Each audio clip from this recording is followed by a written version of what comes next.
away. I love to eat princesses, but I've already eaten a whole castle today. I'm a very busy dragon. Come back tomorrow." "Wait!" shouted Elizabeth. "Is it true that you are the smartest and fiercest dragon in the whole world?"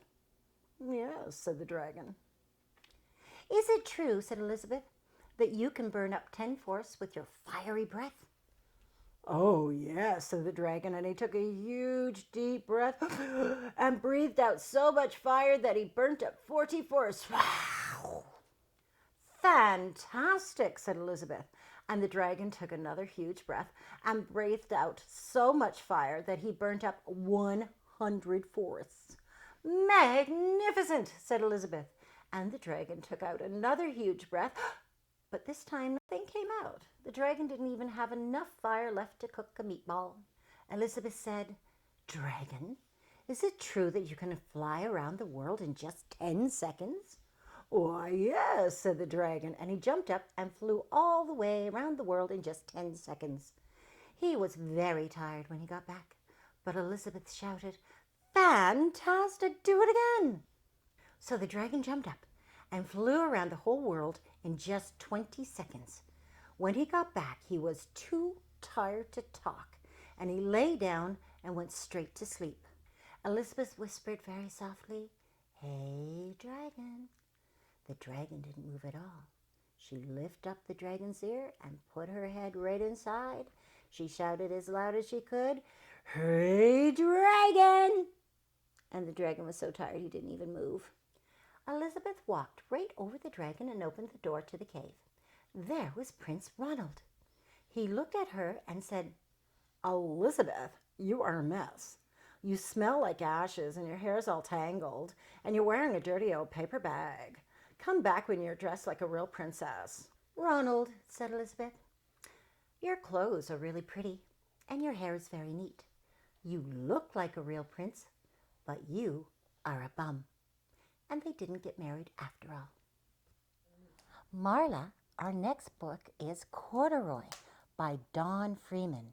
And this is for our special friend Danielle. Are you ready? Here we go. Corduroy is a bear who once lived in the toy department of a big store. Day after day, he waited with all the other animals and dolls for somebody to come along and take him home. The store was always filled with shoppers buying all sorts of things, but no one ever seemed to want a small bear in green overalls. Then one morning, a little girl stopped and looked straight into Corduroy's bright eyes. "Oh, Mommy," she said, "look, there's the very bear I've always wanted." "Not today, dear," her mother sighed. "I've spent too much already. Besides, he doesn't look new. He's lost the button to one of his shoulder straps." Corduroy watched them sadly as they walked away. "I didn't know I'd lost a button," he said to himself. "Tonight I'll go and see if I can find it." Late that evening, when all the shoppers had gone and the doors were shut and locked, Corduroy climbed carefully down from his shelf and began searching everywhere on the floor for his lost button. Suddenly he felt the floor moving under him. Quite by accident, he had stepped onto an escalator, and up he went. Could this be a mountain, he wondered? I've always wanted to climb a mountain. He stepped off the escalator as it reached the next floor, and there, before his eyes, was the most amazing sight. Tables and chairs and lamps and sofas and rows of beds. "This must be a palace," Corduroy gasped. "I guess I've always wanted to live in a palace." He wandered around, admiring the furniture. "This must be a bed," he said. "I've always wanted to sleep in a bed." And up he crawled into a large, thick mattress. All at once he saw something small and round. "Why, here's my button," he cried, and he tried to pick it up, but like all the other buttons on the mattress, it was tied down tight. He yanked and pulled with both paws until pop! Off came the button and off the mattress Corduroy toppled. Bang! Into a tall floor lamp, and over it fell with a crash. Corduroy didn't know it, but there was someone else awake in the store. The night watchman was going on his rounds on the floor above. When he heard the crash, he came dashing down the escalator. "Now, who in the world did that?" he exclaimed. "Somebody must be hiding around here." He flashed his light under and over sofas and beds until he came to the biggest bed of all, and there he saw two fuzzy brown ears sticking up from under the covers. "Hello," he said. "How did you get upstairs?" The watchman tucked Corduroy under his arms and carried him down the escalator and set him on the shelf in the toy department with the other animals and dolls. Corduroy was just waking up when the first customers came into the store in the morning, and there looking at him with a wide, warm smile was the same little girl he'd seen only the day before. "I'm Lisa," she said, "and you're going to be my very own bear. Last night I counted what I'd saved in my piggy bank, and my mother said I could bring you home." "Shall I put him in a box for you?" the saleslady asked. "Oh, no, thank you," Lisa answered, and she carried Corduroy home in her arms. She ran all the way up 4 flights of stairs into her family's apartment and straight to her own room. Corduroy blinked. There was a chair and a chest of drawers, and alongside a girl-sized bed stood a little bed just the right size for him. The room was small, nothing like that enormous palace in the department store. "This must be home," he said. "I know I've always wanted a home." Lisa sat down with Corduroy on her lap and began to sew a button on his overalls. "I like you the way you are," she said, "but you'll be more comfortable with your shoulder strap fastened." "You must be a friend," said Corduroy. "I've always wanted a friend."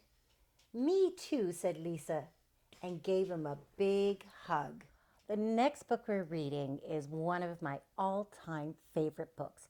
It's Sleeping Dragons All Around, and it's by Sherry Finch and illustrated by Michelle Needenoff. I hope I said that right. This is for our special friend Suzanne.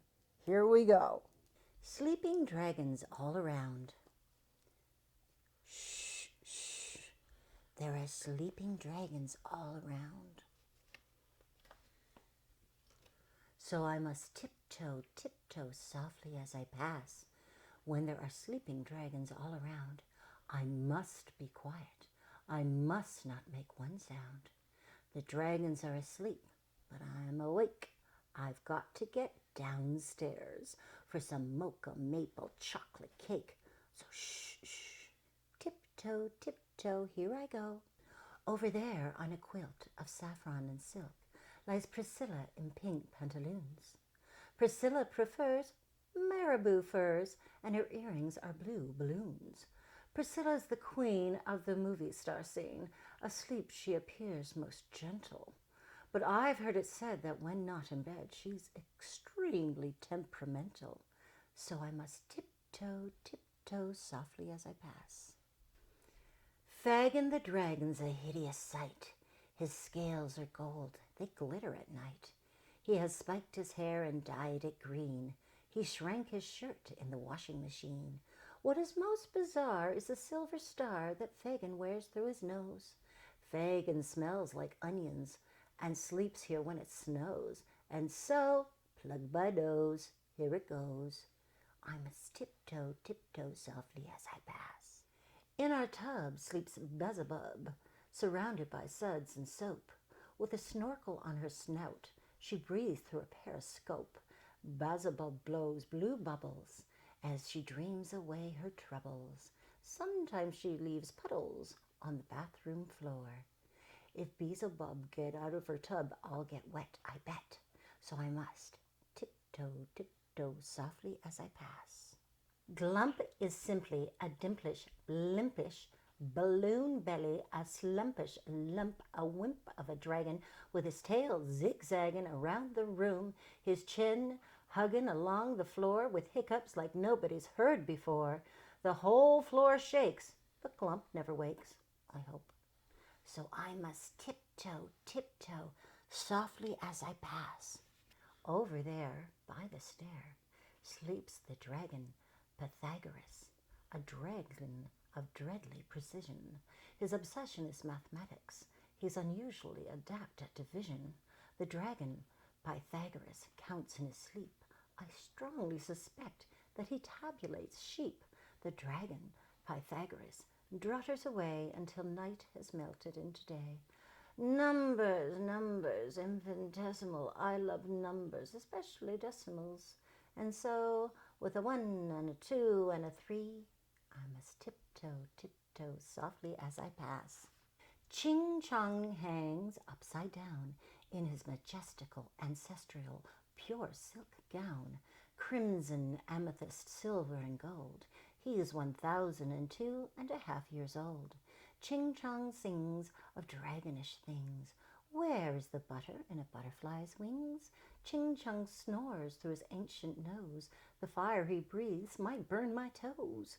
I wish I'd brought the garden hose. So I tiptoe fast past Ching Chong. There in his lair, in a rocking chair, sleeps old Jebediah Jones. His skin sags like garbage bags, brittle are his bones. Jebediah has 3 long whiskers sprouting from his snout. Occasionally he uses tweezers and tries to pluck them out. He smells a bit like medicine that's gone a little stale. He daily swallows vitamins and drinks golden ginger ale. And even though his stomach droops as if he's wrapped in hula hoops, one can always hear him hum some ancient dragon hymn each and every night when Jebediah comes in.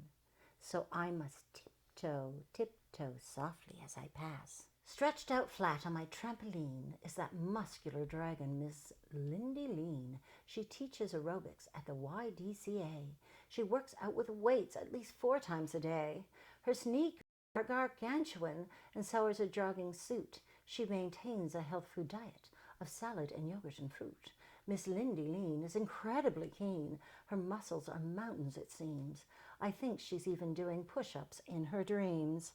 So I must tiptoe, tiptoe softly as I pass. Shh, shh, I'm just about there, even with dragons everywhere.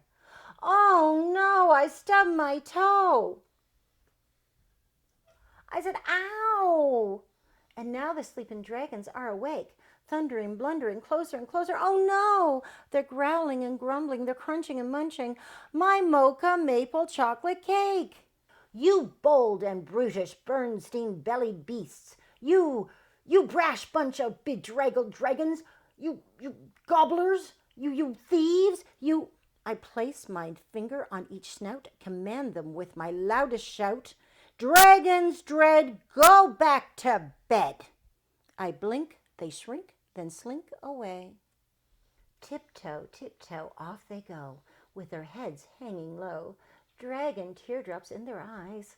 And so I yell, surprise, surprise! Since you dragons are awake, I'll give you each 1 piece of my mocha maple chocolate cake. The cake is delightfully dragon delicious. We dance in the kitchen, we don't do the dishes. And then we all tiptoe, tiptoe softly back to bed. Well, Suzanne, I hope you enjoyed it as much as we did. Now we have another book, Angelina Ballerina. And this is the story by Catherine Holabird and illustrations by Helen Craig. And this one goes to our friend Catherine, who's a wonderful dancer. More than anything else in the world, Angelina loved to dance. She danced all the time, and she danced everywhere. and often she was so busy dancing that she forgot about the other things she was supposed to be doing.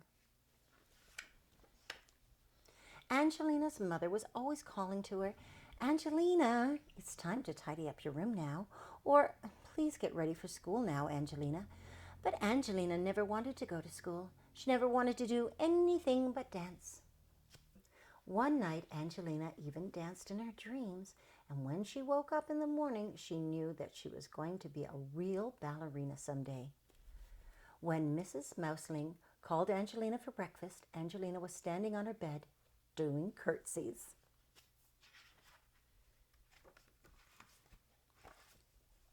When it was time for school, Angelina was trying on her mother's hats and making sad and funny faces at herself in the mirror. "You're going to be late again, Angelina," cried Mrs. Mouseling. But Angelina did not care. She skipped over rocks and practiced high leaps over the flower beds until she landed right in old Mrs. Hodgepodge's pansies and got a terrible scolding. At playtime, she twirled and spun around the playground so fast that none of the little boys in her class could catch her, and they were all very cross. After school, she did a beautiful arabesque in the kitchen and knocked over a pitcher of milk and a plate of her mother's best cheddar cheese pies. "Oh, Angelina, your dancing is nothing but a nuisance," exclaimed her mother. She sent Angelina straight upstairs to her room and went to have a talk with Mr. Mouseling. Mrs. Mouseling shook her head and said, "I just don't know what to do about Angelina." Mr. Mouseling thought a while, and then he said, "I think I might have an idea." That same afternoon, Mr. and Mrs. Mouseling went out together before the shops closed. The next morning at breakfast, Angelina found a large box with her name on it. Inside the box was a pink ballet dress and a pair of pink ballet slippers. Angelina's father smiled at her kindly. "I think you're ready to take ballet lessons," he said. Angelina was so excited that she jumped straight up in the air and landed with one foot in her mother's sewing basket. The very next day, Angelina took her pink slippers and ballet dress and went to her first lesson at Miss Lily's ballet school. There were 9 other little girls in the class, and they all practiced curtsies and pliés and ran around the room together like fairies. Then they skipped and twirled about till it was time to go home. "Congratulations, Angelina," said Miss Lily. "You are a good little dancer, and if you work hard, you may grow up to be a real ballerina one day." Angelina ran all the way home to give her mother a big hug. "I'm the happiest little girl in the world today." And from that day on, Angelina came downstairs when her mother called her. She tidied her room and she went to school on time. She helped her mother make cheddar cheese pies, and she even let the boys catch her on the playground sometimes. Angelina was so busy dancing at Miss Lily's that she didn't need to dance at supper time or bedtime or on the way to school anymore. She went every day to her ballet lessons and worked very hard for many years. Until at last, she became the famous ballerina, Mademoiselle Angelina, and people came from far and wide to enjoy her lovely dancing. Oh, I hope you enjoyed that as much as I did. Our next book is The Balloon Tree by Phoebe Gilman, and this one goes to our friend Riley. Long, long ago and far away across a wide ocean, there was a small happy kingdom. In a big castle at the top of its highest hill lived the king and his daughter, Princess Leora. Princess Leora loved playing and singing and dancing, but most of all she loved balloons. The castle was always full of them. Then one day messengers came with an invitation for the king. "His Majesty, the great King of Kelowna, invites His Majesty to a royal tournament. Please bring your bravest knights." "Can I come too?" Princess Leora asked. "I'm sorry," said her father, "not this time. But I won't be gone long, and your uncle will look after things here. I want you to help him." "Not the Archduke," Princess Leora said. "I don't like him. He's grumpy and he never plays games. And what will I do if something goes wrong?" "Don't worry," said the king. "You can always signal me. Just gather a bunch of your balloons and release them from the tower. Wherever I am, I will see them and come home right away." He kissed his daughter goodbye and rode off. As soon as the king had gone, the Archduke rushed in with the meanest guards in the kingdom. "At last, the chance I've been waiting for. Now I will be king." Guards locked the princess in a room and destroy all her horrible balloons. Destroy every balloon in the kingdom. Pop, wham, kablam! Princess Leora could hear the sound of balloons popping everywhere. How could she signal her father if she had no balloons? But there was something the Archduke did not know about. A secret passage that led to the chamber of Leora's friend, the wizard. Quickly, she slipped through the small opening behind a curtain and entered a dark, twisting staircase inside the walls of the castle. At last she came to the wizard's chamber. "You must help me," whispered Princess Leora. Quickly she told the wizard that the evil Archduke had done. "There's only one thing to do," said the wizard. "Find one whole balloon. Before the next sunrise, plant it under the tree that grows in the courtyard and say these magic words.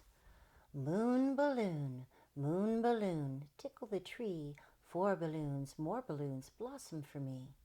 The sun was setting as Princess Leora slipped through the castle gates to begin her search. She visited the richest lord in the city, but all his balloons had been broken. She asked the butcher. She asked the baker. She asked the old toy maker, but no one had any balloons. She looked through dark alleys. She hunted in the empty marketplace and knocked on every door. At last, dawn was near, and there was nowhere else to look. Sadly, Princess Leora sat down by a small cottage. The little boy who lived there heard her and came to the window. "Princess Leora, what are you doing out there in the dark?" he asked. When the princess told him why she had to find a balloon before morning, a strange look came over the boy's face. "I can help you," he said, and he ran off inside and came right back with a balloon. "When I heard all the balloons popping, I hid my last one at the back of my closet. I wanted to keep it, but you need it more than I do." Princess Leora thanked the boy and ran back through the empty marketplace, past the stores of the butcher and the baker and the old toy maker, past the rich lord's house, and through the castle gates. The moon was just beginning to fade when she came to the tree in the courtyard. She knelt down next to it, dug a hole, and planted the balloon in it. Then she said the magic words. Moon balloon, tickle the tree. 4 balloons, more balloons, blossom for me." Suddenly, the tree began to quiver. Tiny balloons blossomed on it and began to grow bigger and rounder. Princess Leora reached up to touch one, and hundreds came floating down. More and more balloons blossomed from the tree until they filled the whole courtyard. As the sun rose, they drifted through the gate. People leaned from their windows and rushed into the streets, shouting and pointing and laughing. "Pop those balloons!" the Archduke shouted to his men. But whenever they tried, the magical balloons whizzed away. Before long, the whole city was filled with balloons. All the shopkeepers had to close their doors. All the chickens had to fly their coops. All the traffic had to stop. Still, the tree kept blossoming. All the workers had to play. All the schools had to close. Balloons were everywhere. Still, the tree kept blossoming. The Archduke jumped up and down with rage when he saw his guards couldn't pop the balloons. He rushed at the tree with his spear, and suddenly a balloon blossomed on its point, and he bounced right back on his bottom. Just then a balloon burst forth from the end of each spear. Madder than ever, the Archduke ran after Princess Leora, shouting, "I'll get you for this!" Far away, the king was riding through a dark forest when he saw a balloon caught in the branch of a tree. He thought that was a strange place for a balloon to be, but when he came to the edge of the forest, he saw something even stranger. When the king galloped into the courtyard, he could see the Archduke screaming at the princess. "You spoiled everything," he was shouting at her. "It isn't fair. I want to be king." Princess Leora was right about you, you traitor, the king thundered. Knights, put the Archduke and his men right where they belong, in the dungeon. Then the king invited everyone in the kingdom to the biggest party there had ever been. The people played and danced and sang. Princess Leora opened the royal treasure chest and gave everyone a present. The balloon trees stopped blossoming as the moon rose, but the party went on and on into the night. All the people stayed up past their bedtime. As for the Archduke and his men, they were in the dungeon for a long, long time. But they were never bored. They were kept very busy blowing up balloons.